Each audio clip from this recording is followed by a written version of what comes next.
मेरा आज बिल्कुल अंदर से इच्छा नहीं थी कि मैं प्रोग्राम करूं, फिर भी मैंने कहा नहीं, हम लोगों के बीच में जाएंगे, अपनी फरियाद रखेंगे कि एक एक व्यक्ति इस चीज को ध्यान से देखो आप लोगों को कि क्या ये झंडे पकड़े हुए सच में किसान है। मैं पहले दिन से ये बात कह रही हूँ कि ये किसान नहीं है, किसान नहीं है। क्या किसान डीजे लेके घूमते हैं? क्या किसान हल्ला करते हैं?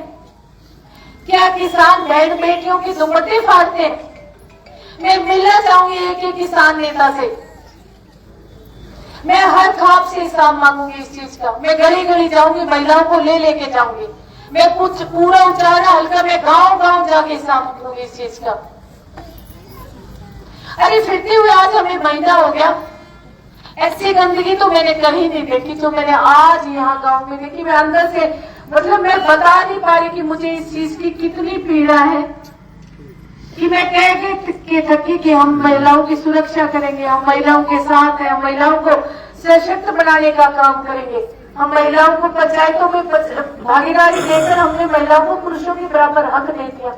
पर आज जो मेरे साथ हुआ है, मेरी गाड़ी का शीशा तोड़ा गया, मेरे पर ईंट फेंकी गई, मेरी बहनों के कपड़े पर, उसके बाद मुझे लगता है कि हम 21वीं सदी में प्रवेश नहीं कर रहे। आज भी हमारी बहन बेटियां उसी 14वीं सदी की है जहां बहन बेटियों के साथ क्या होता था। मैं कहती हूँ महाभारत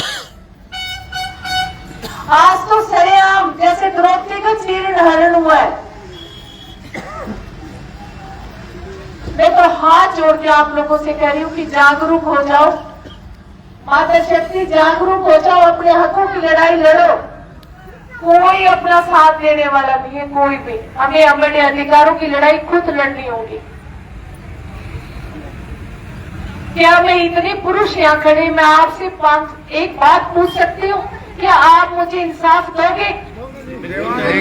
दोगे क्या? क्या दोबारा ऐसे हमारे साथ गलियों में ये होएगा?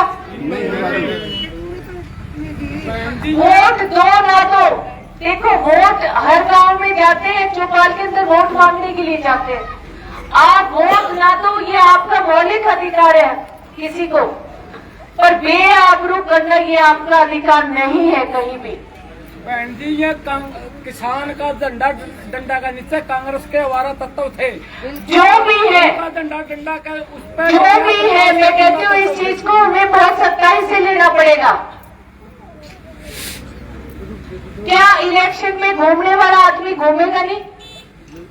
वोट देना आपका काम है। जिन गांव में हम गए वहां हमारे वोटर्स भी हैं, और मैं सुबह से इस चीज को टालती आ रही थी। वो गैंग 15 जने लड़कों का, शराब पी हुई, डीजे लिया हुआ, काले झंडे, किसानों के झंडे, कहते हैं हम किसानों ने हमें बेचे, हमारे नेताओं ने। फिर भी मैं बार बार कहता नहीं, इनको भी अधिकार है, ये लोकतंत्र है, ये भी अपनी फरियाद लगा सकते हैं, इनको नारे लगाने तो इनका अधिकार है। हमें अपना प्रोग्राम करो, हमें अधिकार है। पर आप दरवाजे तोड़ तोड़ के जहां प्रोग्राम करने वाले महिलाओं को ये तो बिल्कुल बर्दाश्त नहीं होगा, बिल्कुल भी। मैं तो आप लोगों से एक आग्रह करूंगी कि हमें इस चीज को थोड़ा ध्यान देना होगा।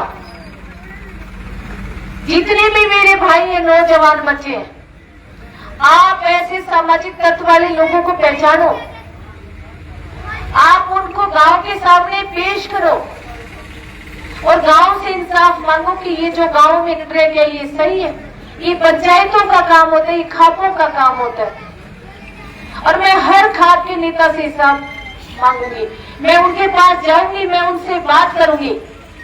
क्या आज महिलाओं को हम सुरक्षित समझे या नहीं समझे?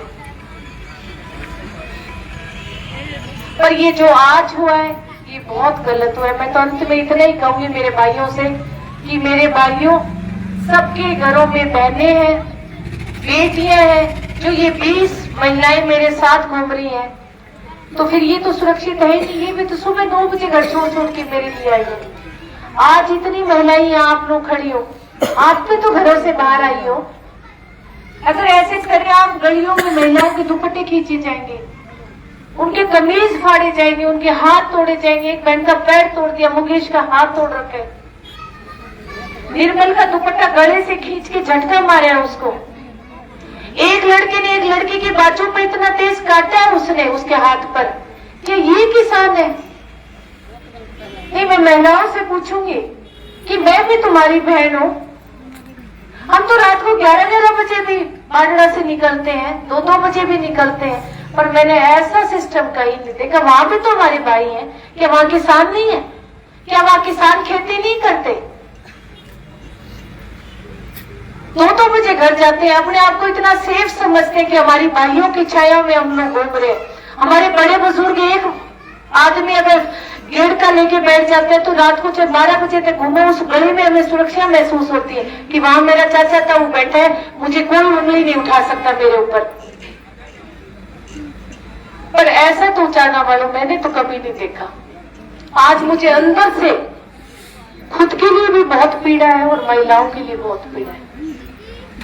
मैं तो ये जो बात है वो आपके चरणों में डाल के जा रही हूँ, मेरे बड़े बुजुर्गों के चरणों में डाल के जा रही हूँ कि क्या हम महिलाओं को ऐसे रखेंगे हमारे समाज में? मैं फिर एक बार कहूंगी कि मैं दाड़म खाप के आगे मेरी बात रख के जा रही हूँ कि ये दाड़म खाप क्या मुझे इंसाफ दिलाने का काम करेगी समाज में।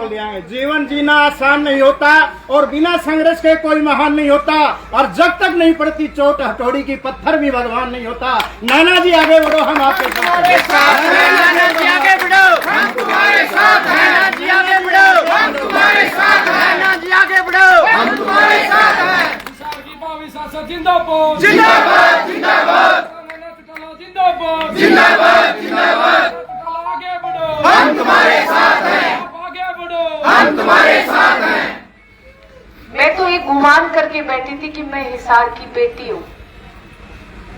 मैंने 2 इलेक्शन लड़ लिए, मैंने कभी ये शब्द यूज ही नहीं किया कि मैं बेटी हूँ, कि मैं बहू हूँ। मैं एक उम्मीदवार के तौर पे दोनों जगह गई हूँ कि मैं आपकी उम्मीदवार हूँ, पर पहली बार मैंने ये बेटी शब्द यूज किया क्योंकि मैं हिसार की बेटी हूँ, मैं आदमपुर की बेटी हूँ। अगर पूरे जिले की भी बेटी कहता हूँ तो बहू भी तो बेटी है। ये फर्क है आप लोगों के मन में कहीं नहीं।